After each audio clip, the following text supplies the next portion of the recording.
Olá, sou Cláudia Terceiro. Que honra estar aí na sua casa em mais este domingo. A minha entrevistada de hoje será a doutora Jaqueline Potrates e ela é neurologista. Doutora Jaqueline, seja bem-vinda, tudo bem? Tudo bem, e você? Obrigada, Cláudia. Doutora, vamos falar então sobre enxaqueca. Nossa, só de falar assim já chega a doer, né? Chega a doer. Doutora, é verdade que a enxaqueca, se a pessoa não procurar ajuda, ela tem complicações sérias na vida da pessoa, é isso? Na saúde? Sim, a enxaqueca é um tipo de dor de cabeça, né? E ela pode se tornar crônica e trazer muito prejuízo para a vida dos pacientes, né? Inclusive tem alguns tipos de enxaqueca com aura, que é associada a alguns fatores, como o uso de anticoncepcional e tabagismo, aumentam muito o risco de AVC e trombose cerebral. Doutora, e isso tem tratamento, né? Ou seja, o paciente ele começou com algum sintoma leve, ele tem que procurar ajuda médica imediatamente, né? Sim, um problema importante que a gente tem dos pacientes que têm enxaqueca é a automedicação, né? Eles tendem a abusar de analgésicos, anti-inflamatórios, isso cronifica mais as dores de cabeça, trazendo mais prejuízo ainda para o paciente. Então, se o paciente ele tem 3 crises ou mais de dor de cabeça, de crise de enxaqueca no mês, ele já requer um tratamento específico para dor de cabeça. Doutor, e existe aquele paciente que, por exemplo, o tio, a tia foi no médico, teve enxaqueca, aí ele pega a mesma receita do tio e da tia e usa nele próprio? Tem. Existem muitos tipos de dores de cabeça, né? Então você tem que ter o diagnóstico correto. Se é uma dor de cabeça por enxaqueca, uma cefaleia tensional, uma dor de cabeça que chama cefaleia em salvas, que também é comum mais em homens. Então você precisa do diagnóstico correto e o tratamento adequado. O abuso de remédio e tomar qualquer medicação para dor de cabeça pode cronificar mais a dor e você faz uma dor de cabeça só por abuso de remédio. Doutora Jaqueline, eu já tive enxaqueca e na época, às vezes eu até ia trabalhar, mas eu não tinha uma concentração total no que eu estava fazendo. É comum o paciente tentar trabalhar com enxaqueca? Sim, é comum. Existem estudos internacionais que foram feitos para lançamento de novas drogas, em que foi relatado que os pacientes com enxaqueca crônica, eles perdem 1 semana de trabalho por mês devido à incapacidade para o trabalho durante as crises de enxaqueca. E você pode ter também sintomas pródromos da enxaqueca que podem acontecer até 2 dias antes da crise, com irritabilidade, diminuição da concentração, avidez por doce.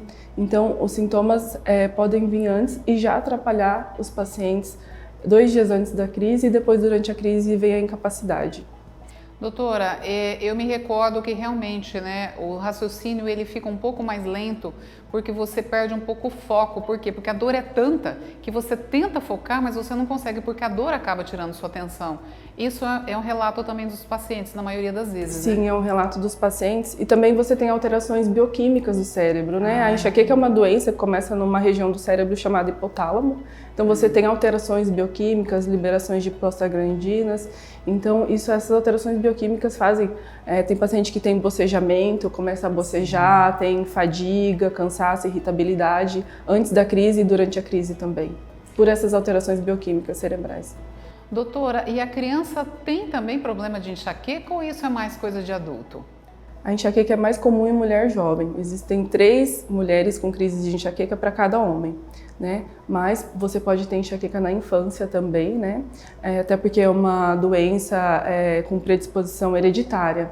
Então, às vezes a mãe, a avó tem enxaqueca e a criança desenvolve enxaqueca desde cedo. Eu tenho pacientes de 3, 4, 5, 6 anos que têm crises clássicas de enxaqueca. Doutora Jaqueline, quais são os sintomas da enxaqueca?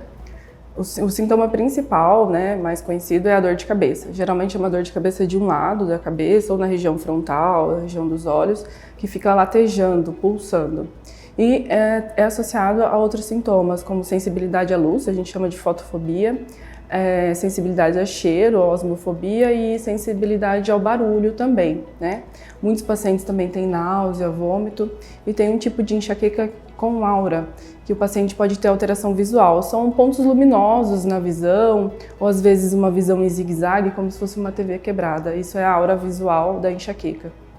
Doutora, e existem alguns alimentos que acabam desencadeando mais a enxaqueca no paciente ou não? Existem. Tem paciente que não tem gatilho alimentar, tá? Então, é muito comum o paciente chegar no consultório e falar que o médico pediu para ele tirar todo o leite porque a enxaqueca ia melhorar. Não é assim que funciona. Tem alimentos específicos para cada pessoa que desencadeia as crises. Mas tem os alimentos principais, os condimentos, né? Os queijos, frutas cítricas e refrigerantes, né? Mas isso é muito específico de paciente para paciente, a questão alimentar. Eu tenho paciente que tem o gatilho para crise é pipoca, glacê de bolo, né? Tem vários alimentos que podem desencadear. Outros fatores desencadeantes importantes também são privação de sono, estresse emocional, jejum prolongado, mudança brusca do clima. Às vezes o paciente acha que porque o clima mudou, tá com sinusite, alguma coisa assim, na verdade é a crise de enxaqueca por mudança climática. Outros fatores também são os fatores hormonais nas mulheres, a variação hormonal também pode desencadear crises em mulheres e os fatores alimentares que a gente já conversou. Doutor, e existe algum exame específico que o paciente procura você no consultório e você diz para o paciente, olha, este exame você tem que fazer? Não existe exame específico. O diagnóstico de enxaqueca é um diagnóstico clínico através das características da dor do paciente e dos sintomas associados, tá? A gente faz o exame neurológico completo, né, fundo de olho, e dependendo da necessidade a gente faz exames de tomografia para descartar outras doenças. Doutora Jaqueline, e a enxaqueca ela acaba atrapalhando no convívio social e conjugal de alguns pacientes? Sim, atrapalha, Cláudia. Atrapalha porque aumenta a irritabilidade, o nervosismo, né? E o companheiro ou a companheira desconhecendo a doença enxaqueca, acaba não entendendo que aquele paciente sempre está com dor, então às vezes tem um compromisso, tem uma festa, um churrasco para comparecer e a pessoa sempre está com dor de cabeça, sempre está reclamando de dor de cabeça. Por isso é importante o tratamento para evitar que você tenha prejuízo nas suas funções do dia a dia. Doutor, o paciente com enxaqueca, principalmente quando ele está com a crise, ele não consegue sorrir, ficar bem-humorado, né? Impossível, né? Não consegue. É uma dor incapacitante, né? Inclusive ela piora com o esforço. Se você está com uma crise de enxaqueca moderada, grave, se você for fazer qualquer esforço, piora. Às vezes até tem paciente que até andar, piora, subir escada. Então você não consegue realmente desempenhar as coisas que você tem para fazer no dia. Doutor, existe algum tratamento moderno aí para facilitar o dia a dia desse paciente? Existe sim, além dos tratamentos tradicionais, né? Hoje em dia existe tratamento com bloqueio de nervos periféricos e toxina botulínica para enxaqueca com ótimos resultados. Para os pacientes que não respondem bem ao tratamento convencional e esses tratamentos alternativos, hoje em dia também foi aprovada em 2019 uma medicação específica para enxaqueca. A gente chama de um imunobiológico, né? Que é injetável, uma injeção por mês, também com ótimos resultados. E doutora, quando a gente fala de modernidade, a gente acha que é tudo caro. O paciente consegue pagar isso assim tranquilamente? Consegue, porque é um paciente, ele já gasta muito com analgésicos, é um paciente que sempre está na farmácia comprando várias medicações. Então você evita de comprar medicações que não vão fazer bem para a sua saúde, né? E que vão piorar suas dores e faz o tratamento adequado, então dá certo sim. Que maravilha isso, doutora.